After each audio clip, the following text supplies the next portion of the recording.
notre dernier intervenant. Il est notaire au sein de la Société d'exercice libéral à responsabilité limitée notariale. C'est une société qui s'appelle MLPP. Son métier évoluant sans cesse, le fait d'avoir dans sa jeunesse suivi un cursus scientifique et son intérêt prononcé pour l'évolution technologique l'ont incité très tôt à intégrer par étapes tout un dispositif de service d'imagerie en soutien de ces secteurs d'intervention. Et à travers son usage de Global Mapper, Michel exposera son approche des baux ruraux complexes, des avantages du géocodage d'informations foncières urbanistiques, comme les PLU par exemple, et des recherches nécessitées sur les origines de propriétés complexes aux divisions multiples. Voilà, il décrira ainsi comment le SIG, en l'occurrence Global Mapper, participe de ces nouveaux outils d'imagerie associés aux fonctions 2D et 3D de l'analyse des environnements fonciers. Alors, comme à chaque fois, ce sera mon dernier rappel de la journée. Si l'intervention de Michel suscite des questions, n'hésitez pas à les poser dans le panneau questions de la console GoToWebinar et je me chargerai de les poser juste après sa présentation. Donc, écoutez Michel, je vous passe la parole. Merci. Oui, alors dans le cadre de mon activité professionnelle, le cadastre est un élément qui est déterminant pour travailler sur les propriétés foncières. Depuis à peu près une trentaine d'années, des évolutions constantes sont intervenues sur la gestion foncière au regard du cadastre avec l'utilisation effectivement des orthophotos qui proviennent de l'IGN. C'est à partir notamment des années 2000 que j'ai été amené à utiliser des produits qui provenaient de l'IGN, dont notamment ce qu'on appelait Carto Explorer, qui permettait effectivement d'avoir des informations géolocalisées, notamment au niveau spatial au travers d'ortho-images. Et cela permettait de recouper le cadre cadastral avec les photos sur les mêmes lieux. Donc, on avait une information qui était nettement affinée par rapport au cadre traditionnel où on ne travaillait que sur le cadastre. Le SIG, j'ai été amené à l'introduire suite au traitement de certains dossiers qui posaient des difficultés techniques en matière de fixation des limites de propriété et en matière de servitude dans le cadre de certains dossiers. Alors ici, je vais vous exposer 5 cas qui auront pour finalité de bien mettre en exergue les avantages du logiciel sur les opérations de délimitation dans le cas d'un PLU, dans le cadre de la gestion de parcelles agricoles sur des baux ruraux, dans le cadre d'une servitude en son environnement et dans le cadre d'une analyse comparative de sites industriels. Alors, je vais prendre le premier cas. Le premier cas, il concerne un problème de délimitation de parcelles qui jouxtaient une parcelle vendue.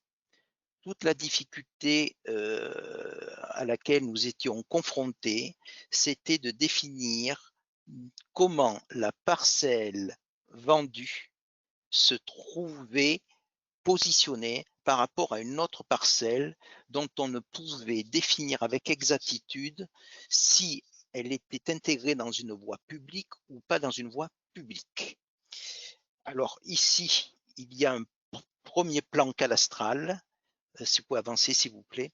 Il y avait un plan cadastral, voilà, qui est le plan cadastral traditionnel où on a une parcelle qui s'appelle AM99, laquelle parcelle AM99 ne permettait pas de définir où elle commençait et où elle finissait. On avait une grande difficulté pour connaître son assiette précise, son délimité et l'impact par rapport à notre parcelle qui nous concernait, qui était ce qu'on appelle la parcelle AM120.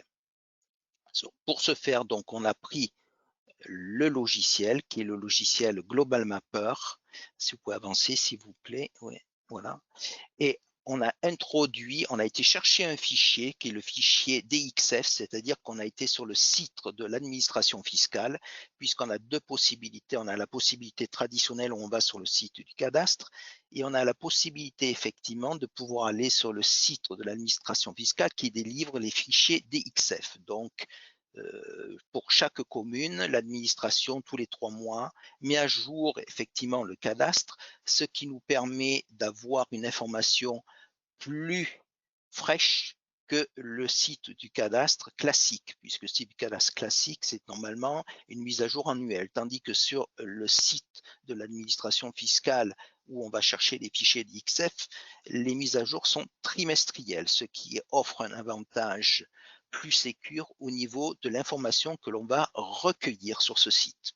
Donc là, on a introduit, on a été chercher effectivement le fichier DXF qui nous concernait. Et ce fichier DXF, là, ici, on le voit en sa formation brute. Donc, c'est à partir de cette formation brute de plan cadastral qu'on a travaillé et qu'on a recherché le zonage de nos deux parcelles. Si vous pouvez avancer, s'il vous plaît. L'image suivante, voilà. Alors, en rose, c'est notre parcelle qui nous posait difficulté. Donc, dans le logiciel de Global Mapper, il existe une fonction qui est très intéressante pour moi en tant que notaire. Lorsqu'on fait une recherche d'une parcelle, on va dans une fonction de recherche, on va dans la fonction de recherche. Et dans la fonction de recherche, on tape le numéro cadastral et le numéro cadastral nous permet d'aller directement sur la parcelle concernée. Et en allant sur la parcelle concernée, effectivement, on prend le numériseur que l'on met sur la parcelle et la parcelle, effectivement, elle devient, en appuyant dessus, on voit toute la surface qui transparaît et qui permet de connaître avec exactitude toute la surface concernée par la parcelle. Alors ici, on a pu ainsi définir avec exactitude quelle était la parcelle concernée sur notre AM99 qui ressortait en rose par rapport à notre parcelle qui est en jaune qui était la parcelle vendue. De la sorte, on pouvait voir effectivement tout le tracé de la parcelle AM99 et l'on pouvait aussi avoir, concernant cette image, le délimité très précis entre la parcelle AM99 et notre parcelle jaune qui est la AM100. À partir de ce moment-là, effectivement, si on va sur la photo suivante, s'il vous plaît, voilà, on voit, voilà, ici, on voit effectivement le tracé plus fin de la limite séparative entre la parcelle 100 et la parcelle AM99 qui la jouxte. Alors, l'avantage effectivement de Global Mapper, c'est qu'on peut mettre des codes de couleurs. Ça permet effectivement de différencier de manière très précise chacune de nos parcelles et lorsqu'on fait des éditions, papier, ça permet de les intégrer avec des plans qui sont propres ensuite du plan cadastral traditionnel. Ça, c'est un très gros avantage de Global Mapper par ses fonctions d'édition qui sont extrêmement puissantes. Alors, si on va sur l'image suivante, voilà, on voit effectivement ici une ortho-image. Donc, ça, c'est une ortho-image qui a été récupérée sur le site de l'IGN et qui nous permet en superposition avec le cadastre de vérifier effectivement comment sur le plan physique hein, se superpose la parcelle cadastrale avec l'environnement de la parcelle qui nous concerne. Et on voit bien effectivement ici, à travers cette image, l'ortho-image plus superposition du cadastre, qui est juste, il n'y a pas de décalage dans ce cas très précis. Ça, je reviendrai sur les décalages cadastres avec les ortho-images. Mais dans ce cas très précis, effectivement, l'avantage, c'est que c'est un cadastre qui est récent, donc, on a une bonne superposition cadastrale par rapport à l'ortho-image. Et ça, c'est un avantage qui est très précieux quand on utilise un SIG qui nous permet de voir de manière très fine, effectivement, les délimités des et des propriétés par rapport à la voie publique. Alors dans notre cas, effectivement, on voit bien sur notre jonction que la parcelle qui nous concerne jouxte la voie publique et que effectivement, dans ce cas très précis, on doit être amené à établir une servitude de passage. Voilà. Donc ça, c'était un premier point. En outre, dans ce dossier, il y avait un autre point qui était très important. C'était, voilà, quand on regarde, on voit sur la jonction un fossé. Et alors là, le très très gros avantage du logiciel Global Mapper, c'est ses fonctions de calcul. Et ici, cela nous a permis, à travers ces fonctions de calcul, de voir un fossé qui en fait représenter une distance d'environ de 2,50 m, pratiquement à 3 mètres. En l'espèce, on a prévenu le client qu'il n'avait pas percuté effectivement sur cette difficulté et lequel client avec le vendeur est allé sur le terrain et a constaté effectivement la véracité de ce qu'on lui soulignait, et ça grâce aux éléments de calcul du logiciel. Donc, dans ce cas très précis, il y avait effectivement un fossé d'environ presque 3 mètres, ce qui nécessitait effectivement des travaux puisque ça devait constituer une sortie, hein, puisque le client voulait avoir une sortie directe de ce côté de la voirie. Donc ça, c'est vraiment le très très gros avantage que nous avons eu grâce à l'analyse spatiale à travers le logiciel. Voilà. Donc voilà pour ce premier cas. Dans le cadre aussi du logiciel, ici on voit une fonction spécifique, c'est-à-dire qu'on a travaillé en couplage entre Global Mapper et notre logiciel qui s'appelle Géographique Imageur que l'on couple avec Photoshop. Ça, c'est vraiment une fonction très très intéressante entre les deux logiciels qui existent, Global Mapper et Géographique Imageur, c'est-à-dire que quand on a une orthophoto qui existe dans le cadre, qui est exploitée sous le logiciel Global Mapper, on peut exporter sa photo dans le logiciel Photoshop, et Photoshop est couplé avec un autre logiciel qui s'appelle Géographique Imageur. Et le très gros avantage, c'est que l'exportation d'une orthophoto en géotiff permet de conserver toutes les coordonnées géographiques, de travailler sous Photoshop la photo ou la partie d'image qui nous intéresse et on réimporte cette partie-là dans le logiciel Global Mapper et avec la conservation de toutes les coordonnées géographiques. Ça, c'est vraiment une fonction qui est vraiment vitale pour moi en tant que notaire. Donc ici, on réimporte et ensuite, ça nous permet effectivement de coupler la partie qui est déterminante pour nous avec la partie cadastrale. Voilà.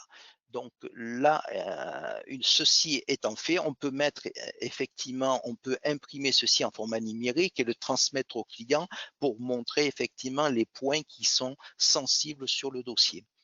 Voilà. Alors, sur la photo suivante, voilà, ici, on a une impression numérique à travers le logiciel le logiciel Photoshop couplé avec Géographique Imageur. Ici, l'avantage, c'est que dans Géographique Imageur, il y a ce qu'on appelle un shader. Ça permet effectivement d'augmenter le contraste de la photo. Et sur certaines zones, effectivement, cette augmentation du contraste est beaucoup plus parlante pour effectivement comprendre les difficultés qui se posent. Voilà, et surtout sur les zones de cette nature. Photo suivante, s'il vous plaît. Voilà. Alors sur la photo suivante, là, ici, on a fait une impression numérique à travers Photoshop et le logiciel Géographique Imageur de toute la zone. Ici, on l'a mis sur fond gris. Effectivement, la photo d'origine, l'ortho-image est en couleur.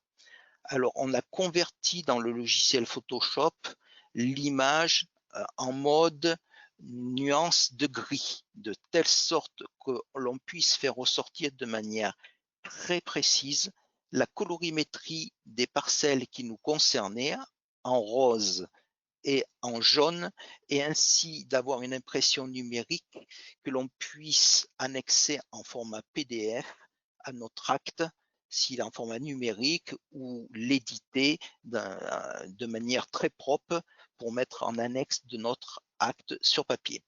Voilà. Alors, si l'on va ensuite sur... Voilà. Donc ça, c'était le premier cas. Sur le deuxième cas pratique, c'est le cas d'un PLU. Alors ici, nous avons beaucoup de difficultés avec certains PLU. Si l'on prend effectivement de manière traditionnelle, le PLU est un outil fondamental pour un notaire pour avoir la connaissance effectivement du zonage, des différentes suggestions qui portent sur les terrains, des servitudes légales. Et en ce cas, il est nécessaire d'avoir accès au maximum d'informations. Bon, de manière traditionnelle, effectivement, dans le temps, on avait les PLU papier ou les PLU, effectivement, que l'on importait de manière classique. Ici, toute la difficulté qui se pose, c'est que on passe désormais par ce qu'on appelle le site géo-urbanisme. Beaucoup de PLU ne sont pas publiés sur le site de géo-urbanisme. On en a un certain nombre, mais pas tous. Ce qui, effectivement, pose quelques difficultés lorsqu'on veut exploiter toute l'information du PLU. Alors ici, dans ce cas, on va sur la photo suivante. Là, on a ce qu'on appelle le PLU. Ici, c'est la commune d'Averne qui nous concernait. Et donc ça, c'est le PLU que la commune mettait à disposition sur son site, mais non géocodé. Donc ce que l'on a fait, on a pris le logiciel Global Mapper, et au travers du logiciel Global Mapper, on a utilisé une fonction particulière qui permet de géocoder. Alors, photo suivante, s'il vous plaît. Voilà. Ici, c'est le cadastre de cette commune. Donc, le cadastre de cette commune, effectivement, nous a servi de base. Ici, on est en Lambert 93. On a pris le Lambert 93 en classique, ce qui était plus facile pour travailler sur le géocodage du PLU.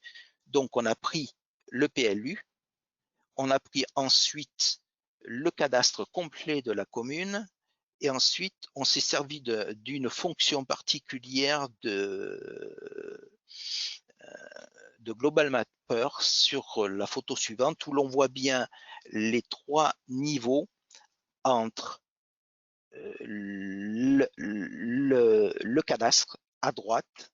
L'on voit à gauche la photo qui est relative, le plan image qui est relatif au PLU, et au milieu, on fait le traitement de l'information. Si vous pouvez aller sur la photo suivante, s'il vous plaît, comme ça on verra. Voilà, ici je reviens. À gauche, on voit le PLU qui est importé.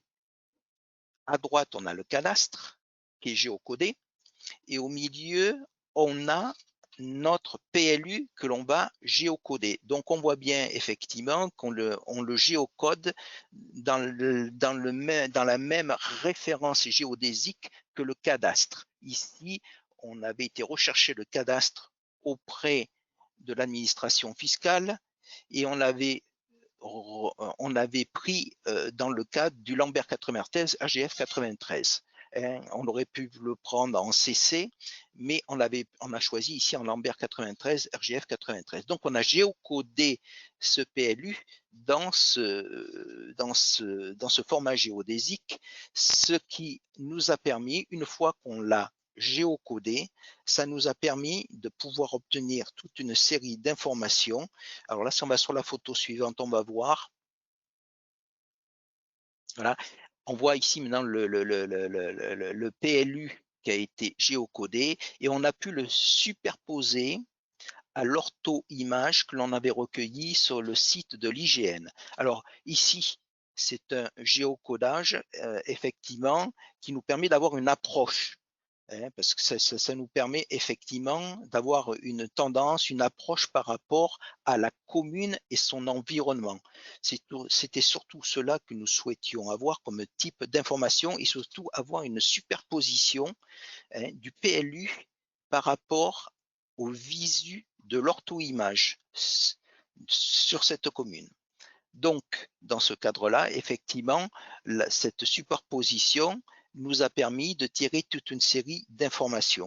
Si on va sur la suite, voilà, ici, c'est le PLU sans le cadastre, qui est superposé directement à l'ortho-image. Et si on va sur la diapo suivante, on voit effectivement les zonages qui nous intéressaient. Donc effectivement ici, on a le PLU qui est superposé à la zone d'intérêt et ça nous a permis effectivement de comprendre quel était le type de zonage applicable de manière précise et de vérifier avec l'orthophoto l'exactitude effectivement du lieu en conformité du zonage qui s'appliquait. Voilà. Et là, c'était effectivement une confirmation de certaines informations que nous souhaitions avoir par rapport au zonage. Donc, au cas d'espèce, c'était un élément substantiel et déterminant pour notre client. Si l'on va sur la diapo suivante, effectivement, on a le PLU dans sa configuration qui est unique en enlevant l'ortho-image. Donc, on peut voir si on prend cette diapositive plus la diapositive suivante, c'est uniquement le cadastre.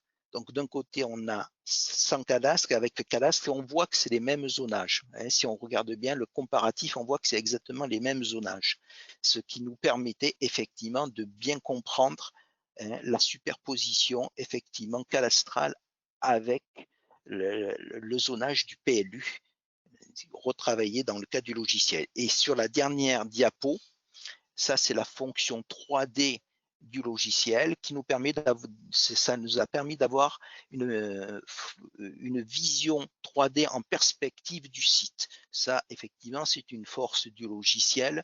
Là, on a utilisé la BD 75 mètres, Altis 75 mètres de l'IGN. C'est que nous a permis d'avoir effectivement ce visu d'ensemble du site de cette commune. Voilà. Maintenant, je vais prendre le cas pratique 3. Alors, le cas pratique 3, c'est l'hypothèse, ou le cas plus exactement, d'une opération où on avait des baux ruraux qui portaient sur plus de 100 parcelles, répartis sur plusieurs communes, et effectivement traiter plus de 100 parcelles sur plusieurs communes avec la nécessité d'avoir un visu intégral de la situation d'ensemble, on ne peut pas le réaliser avec les outils traditionnels. Les outils traditionnels qui sont très bons, mais effectivement dans ce cas particulier, c'était totalement impossible. Donc il était impératif effectivement de pouvoir traiter de manière efficace la recherche de nos parcelles et deuxièmement de pouvoir effectivement établir une impression et numérique et une impression sur papier de l'ensemble de toutes les parcelles qui devaient être louées. Alors, si on prend le visu, la diapo suivante, sur la diapo suivante, si vous pouvez aller à la diapo suivante, s'il vous plaît. Allez-y sur la diapo suivante. Voilà.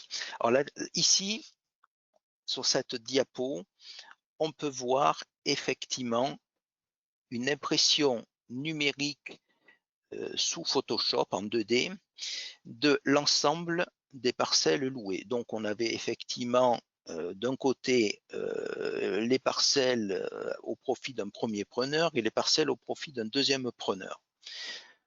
Ici, on a la superposition cadastrale à l'ortho-image et effectivement, le logiciel nous a permis d'indexer, c'est-à-dire qu'on a été sur le site ce qu'on appelle chez nous le serveur foncier.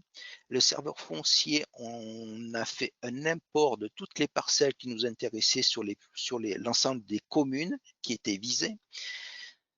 Les communes comme elles étaient visées étant sur plusieurs départements, effectivement, on a choisi le Lambert 93 classique. C'est ce qui était effectivement le plus simple pour nous pour travailler. Et cet import, effectivement, dans le Global Mapper, nous a permis, à travers une fonction particulière de Global Mapper, à travers les numéros cadastraux, de pouvoir faire une recherche automatisée de ces parcelles sur l'ensemble des 3 communes. Ça, c'est vraiment un outil vraiment précieux dans Global Mapper. Donc, on a fait un import des données foncières du site cadastre du serveur foncier des notaires, on l'a importé sous une fonction spéciale d'Excel, puisqu'on a mis au point, disons, une fonction particulière dans Excel pour retraiter l'information venant du serveur foncier. Et ensuite, grâce au logiciel Global Mapper, on a fait un import du fichier Excel dans Global Mapper avec la recherche automatisée des parcelles. Et automatiquement, les parcelles ont été localisées par le logiciel, ce qui nous a permis effectivement un gain de temps et nous a évité des erreurs dans nos recherches. Voilà. Voilà, surtout étant sur plusieurs communes et plusieurs départements. Voilà. Donc, dans ce cadre-là, effectivement, l'ortho-image permet d'avoir cette représentation d'ensemble. Si l'on va sur la diapo suivante, dans le cas de cette diapo, on peut voir effectivement le cadre de la location au profit d'un preneur. Donc, effectivement, là, on voit de manière plus détaillée. Et ce que l'on a utilisé dans Global Mapper, on a utilisé une fonction particulière, c'est-à-dire on a utilisé l'association de 2 fonctions particulières. Une fonction qui est basée sur le RGE ALTI 1 mètre. Effectivement, sur certaines zones, on utilise des données de l'IGN qui nous sont très utiles, à savoir l'altimétrie. Et dans ce cas très particulier, on a recouru au RGE ALTI 1 mètre, qui nous permet d'avoir un modèle numérique de terrain précis. Et effectivement, dans ce cas-là, on a superposé l'ortho-image que l'on a transformée en noir et blanc au préalable dans le logiciel de Photoshop avec Géographique Imageur et on a réimporté l'image. Donc ici, on a l'ortho-image qui est superposée au RGE altimétre et dans ce cas très précis, effectivement, on a utilisé une fonction dans Global Mapper qui permet de faire sortir le relief. Donc, quand on fait une édition papier, on a 2 options. On a l'option classique où on voit en 2D et on a cette option particulière d'impression à travers Global Mapper où on va avoir une image qui va faire sortir le relief de l'ensemble des parcelles qui sont louées. Au cas d'espèce, on a nos délimités de chacune des parcelles cadastrales. Ensuite, on a notre ensemble de la région qui nous concerne avec effectivement cette fonction particulière de faire sortir le relief et de voir par rapport au zonage d'ensemble des parcelles louées comment s'intègrent effectivement les parcelles dans le cadre des locations et surtout de voir indirectement leur pente. Alors, si l'on va sur la diapo suivante, on voit ici l'autre partie. Donc là, c'est la deuxième location. Hein. On voit ici, c'est pareil, c'est mis en exergue à travers une colorimétrie particulière. On choisit sa colorimétrie et on voit bien chacune des parcelles qui est louée au second bailleur avec la possibilité de faire une impression sous traceur. Alors là, je fais un petit aparté sur les impressions sur traceur. Comme on a des fonds gris, on a un gros problème effectivement sur ce qu'on appelle les impressions, parce que souvent les impressions, quand on veut faire du noir et blanc ou du gris, les impressions ne sont pas fidèles. Alors ici, effectivement, on a ce qu'on appelle un système de calibration, c'est-à-dire qu'on va calibrer les ordinateurs avec le traceur pour qu'on ait un noir et blanc qui soit extrêmement rigoureux. Pourquoi? Parce que effectivement, quand on prend toutes les informations qui résultent de l'IGN, on voit bien qu'il y a une gradation dans la colorimétrie entre le bleu, le vert, le jaune, l'orange et le rouge. Donc, pour qu'on ait ce respect scrupuleux de gradation, effectivement, il faut qu'on puisse avoir une impression qui soit extrêmement fine et rigoureuse.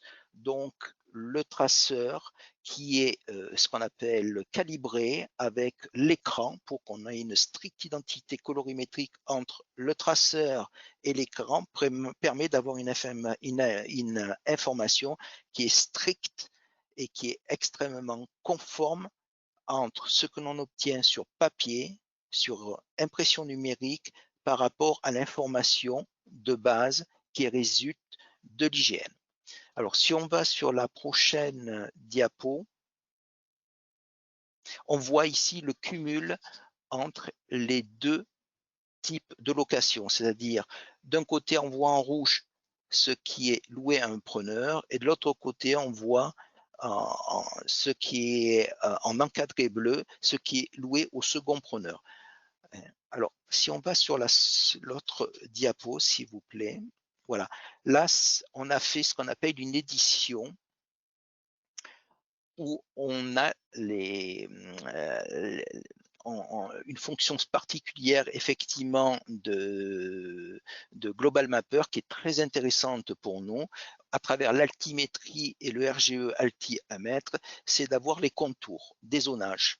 Donc par rapport à l'ensemble effectivement de toute la zone qui est mise en location, on peut avoir effectivement ce visu qui nous permet de comprendre l'altimétrie de l'ensemble des lieux loués par rapport à l'ensemble des parcelles. Alors si on va sur l'autre diapo, voilà, ici c'est la représentation que nous imprimons du RGE Alti 1 mètre. Là c'est toute notre zone qui est relative à la zone de location. Voilà. Donc ça nous permet effectivement à travers la fonction, à travers le logiciel de Global Mapper plus le couplage, ici on est dans Photoshop avec le couplage de Geographic Imager. Dans ce cas très particulier, effectivement, on a utilisé une fonction spéciale de Geographic Imager qui permet d'améliorer le contraste et d'augmenter le relief en 2D. Donc ça nous permet effectivement d'imprimer sur papier. En général, on imprime pour le client, on va imprimer sur un traceur en fonction B0 ou en A0. Donc, on peut avoir des plans qui peuvent faire 1m40, 1m60 sur 1m20 à peu près, ou voire 1m30, voire 1m40 dans certains cas. Et ça permet effectivement d'avoir des zonages extrêmement importants et de pouvoir travailler sur plan avec les clients sur tout le zonage des biens qui sont mis en location dans ce type d'opération. Alors là, effectivement, ce qui est très intéressant, c'est que quand on fait une impression à travers le traceur, si on a une chaîne qui est très bien calibrée, entre l'impression, entre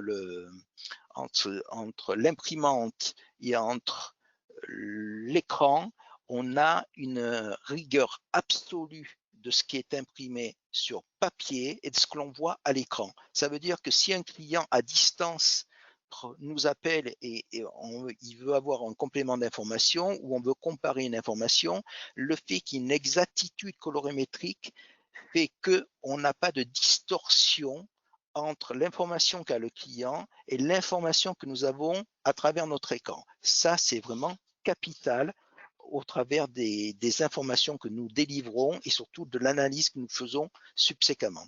Alors, si l'on va sur la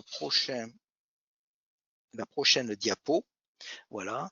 Donc là, c'est effectivement une représentation graphique imprimée numériquement avec une fonction que l'on a utilisée, la fonction shader. Ça, c'est ce que nous transmettons effectivement au client en format numérique. Et si l'on va sur la prochaine diapo, c'est pareil. Voilà, ici, c'est le niveau de détail. C'est-à-dire que quand on fait une impression papier, le client a l'impression sur la totalité de la diapo précédente, mais le niveau de détail qu'il obtient sur l'impression papier, c'est ce niveau de détail. Voilà. Alors qu'on ait une impression numérique ou qu'on ait une impression papier, effectivement, on a un niveau de détail qui est très élevé par rapport à ce que l'on donne au client. Alors là, ici, on a utilisé une fonction particulière de Global Mapper qui est un shader et qui nous a permis effectivement d'augmenter le contraste de la zone concernée. Alors ici, un autre atout effectivement de Global Mapper, comme c'est géocodé, ici, on voit qu'on a un problème effectivement de cadastre.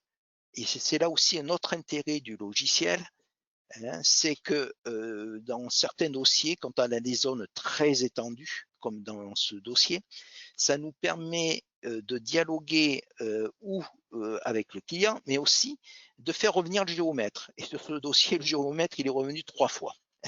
Donc, ça veut dire qu'on a fait, disons, plusieurs remarques aux clients à travers les impressions papier et les impressions numériques, de telle sorte que des ajustements de cadastre sont intervenus grâce effectivement aux informations très détaillées que nous permet d'obtenir le logiciel. Et comme il est géocodé, effectivement, on a effectivement des informations qui sont précises quant à la localisation. Alors ici, on ne savait pas si c'était un problème de cadastre, s'il y avait eu un déplacement disons, le chemin, est-ce qu'il était exact ou pas exact, ou est-ce qu'il fallait que le cadastre était juste, n'était pas juste. Donc effectivement, là, ici, on avait une difficulté qui était quand même assez importante, d'où la nécessité du géomètre de revenir.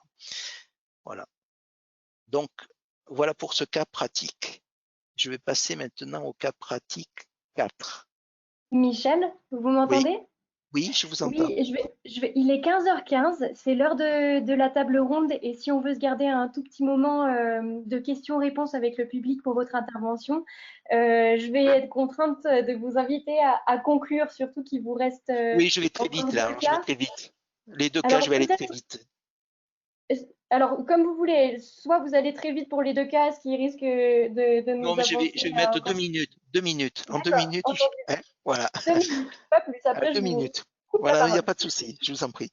Alors, on va aller très vite sur le cas 4 et le cas 5. Alors, le cas 4, c'est un cas effectivement très intéressant parce que c'était le cas d'une servitude de passage. Donc, sur la diapo qui suit, vous allez avoir effectivement ce qu'on appelle le tracé de la servitude. Donc, ça, c'est le tracé de la servitude. L'outil nous a permis effectivement d'avoir un géocodage. Et ça, le géocodage a été capital ici. Si on va sur la diapo suivante, on peut voir effectivement que l'insertion de la servitude dans son environnement sur orthophoto. Et si on va sur la diapo suivante, on le voit sur la partie cadastrale. C'est donc avec tous les points de référence de la servitude. Et si on va sur la diapo suivante, on le voit à travers le RGE ALTI 1 mètre, ce qui nous a permis à travers le croisement de toutes ces informations de pouvoir sur le tableau suivant, si on va sur le tableau suivant, on a effectivement toute une série d'informations que l'on a recueillies par rapport au projet de servitude. Ça nous permet de dialoguer avec le client, de savoir un petit peu comment la servitude va être contextualisée dans son environnement et d'avoir toute une série d'informations sur la longueur de la servitude, sur effectivement la pente de la servitude. Et on retrouve sur la diapo suivante, une modélisation 3D de la servitude. Donc, on voit en 3D, à travers le logiciel, comment la servitude est représentée spatialement. Donc, c'est très intéressant pour nous, surtout dans certains secteurs tels que nous les connaissons. Il peut y avoir des dénivelés sur certains coins assez importants. Donc, ça, c'est vraiment un très, très gros atout. Alors, si on va sur la diapo suivante, par rapport à la servitude, ici, effectivement, ça nous donne toute une série d'informations à titre informatif.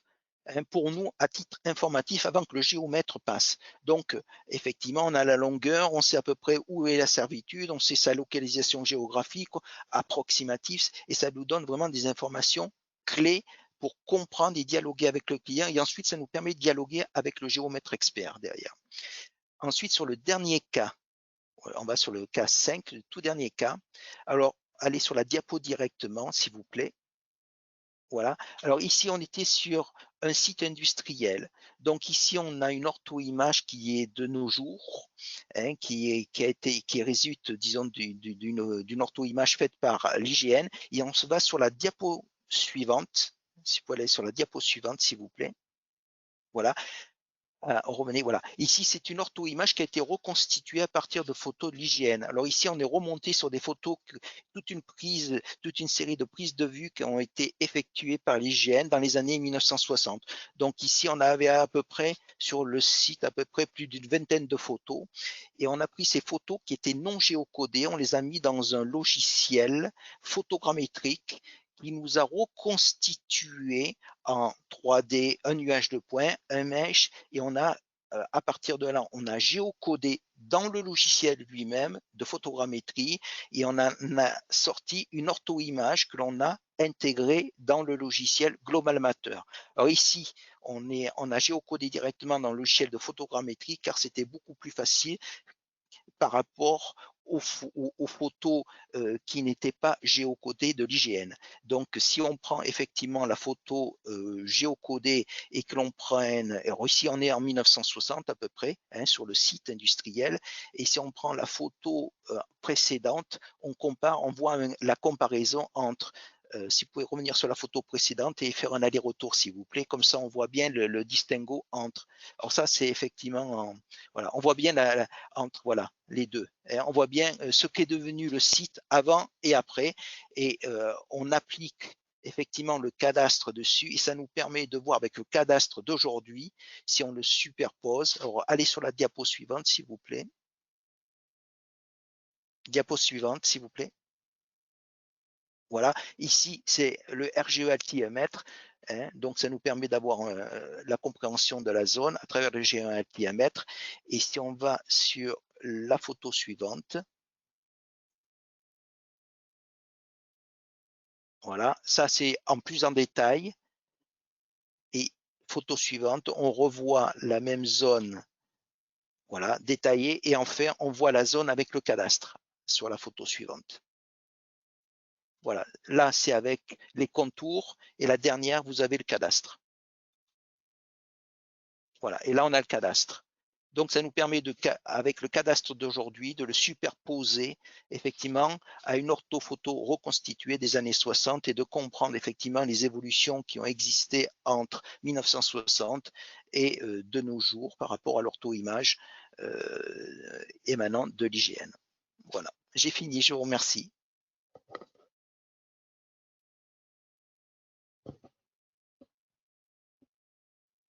Ah, merci. Oui, alors donc Merci. dans ce... Oui, je vous en prie. Merci beaucoup, Michel. Vous avez terminé? Oui, c'est terminé. Oui. Alors, j'ai quelques questions pour vous de la part du public que je découvre et que donc je vais vous poser. On va se prendre 5 minutes de questions-réponses si ça vous va avant de Bien sûr. lancer la table ronde. Alors, une question de Franck. L'utilisation des bases de données orthophoto et altimétriques utilisées dans le cadre de l'édition de vos actes vous est-elle imposée par le code notarial ou est-ce dans un souci de contrôle et de véracité des informations aux parties, acquéreurs et vendeurs, par exemple?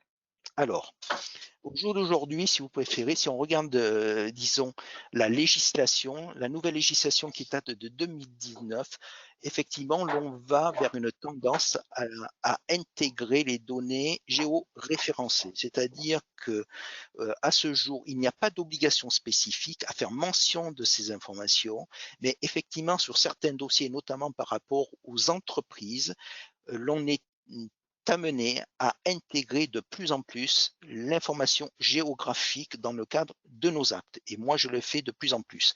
Effectivement, c'est une information clé. Je l'introduis aussi par rapport aux informations qui sont relatives, ce qu'on appelle au retrait-gonflement. Hein, donc, c'est la problématique des argiles hein, au niveau des sols. Donc, effectivement, il n'y a pas d'obligation spécifique, mais dans la nécessité de vérifier nos informations avec certitude, exactitude, ces informations géographiques sont de plus en plus déterminantes pour asseoir la certitude des propriétés et des informations foncières. D'accord. Merci pour cette réponse précise. Une autre question de Marc-Alexandre. Pourquoi ne pas utiliser la fonction Word Imagery de Global Mapper Online? Le site de l'IGN est-il plus fiable? Ah oui, il est beaucoup plus fiable. Honnêtement, ici, il faut bien comprendre que je dois travailler dans un référentiel qui est strict, c'est-à-dire que le référentiel de l'administration fiscale au niveau du cadastre, c'est le RGF CC. Alors moi, je suis dans une zone, c'est le CC 45, ça peut être CC 46, CC 47, CC 38. Bon, effectivement, d'abord, j'ai cette problématique du cadastre avec son référentiel officiel de base. Ensuite, j'ai une autre problématique, c'est que dans le cadre des informations que je traite, il faut que mon information sur le plan altimétrique soit le plus juste possible. C'est pour ça que volontairement, j'ai retenu le RGE Altimétre, qui est vraiment la formation qui est la plus rigoureuse et la plus précise en termes d'altimétrie, et de pouvoir le coupler, c'est parce qu'elle se couple fort bien avec l'information ortho-image qui émane de l'IGN. Donc vraiment le couplage de l'ortho-image de l'IGN avec effectivement le RGE altimétre, c'est quelque chose qui fonctionne très bien. Et ensuite, en qualité de notaire, effectivement, j'ai une information nationale, opposable. Il faut bien voir l'incidence juridique quand même derrière. Donc, à partir du moment où c'est un organisme effectivement officiel au sein de la France qui recueille de l'information géographique et sur laquelle moi, en tant que notaire, je peux me référer officiellement, me permet effectivement d'avoir une information opposable au niveau de l'exactitude de l'information géographique, de l'exactitude de l'information effectivement altimétrique et au niveau de l'ortho-image. Donc c'est pour moi vital d'avoir recours aux informations provenant de l'hygiène. Bien. Merci beaucoup pour cette réponse très complète, Michel. On a encore des questions, mais ce que je vous propose, c'est qu'on lance la table ronde maintenant. Et puis, dans un second temps de la table ronde, on pourra éventuellement vous poser les questions restantes.